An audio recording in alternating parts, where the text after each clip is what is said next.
Well, good morning, Twin Lakes Church. Great job staying consistent with these daily devos. Today we are on day 23, and that means we are already almost halfway through Acts Odyssey, if you can believe it. I'm having a blast. In today's scripture reading, in Acts chapter 12, and you can find the whole backstory in your Acts Odyssey book, Peter is imprisoned by King Herod.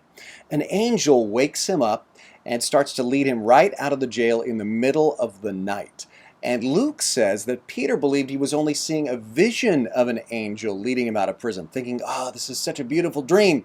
And then he wakes up outside the jail in the dark street of Jerusalem. He finds a friend's house. He knocks on the door. And in what I think is a hilarious scene, the servant girl, whose name is Rhoda, answers the door.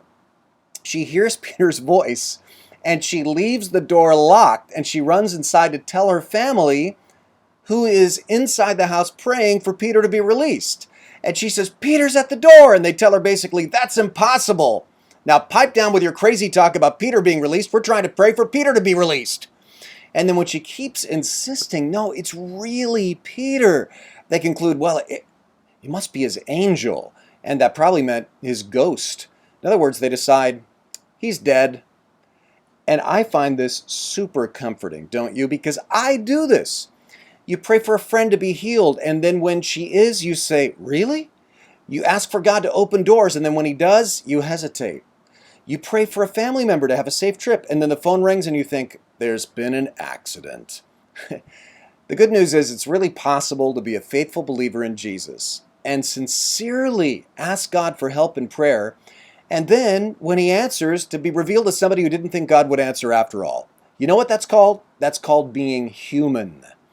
Jesus said miracles could be done with just a mustard seed of faith. And that means there's going to be a lot of other seeds mixed in.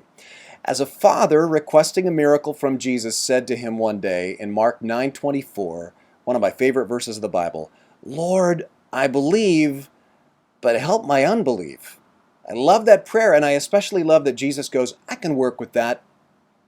However, you do need to be honest with yourself.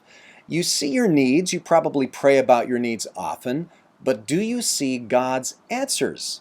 I think you and I are surrounded by answered prayers every day. Answers to prayer are literally knocking on our doors. Prayers you've prayed for your church, prayers you've prayed for your family, about your worries. So ask God to help you really see what you receive from him.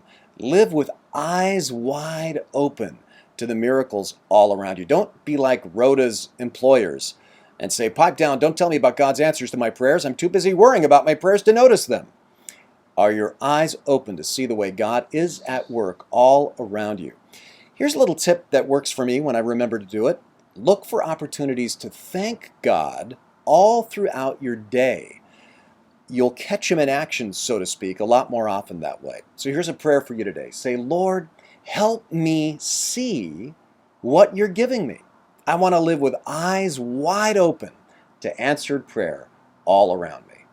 Have a great day. See you tomorrow.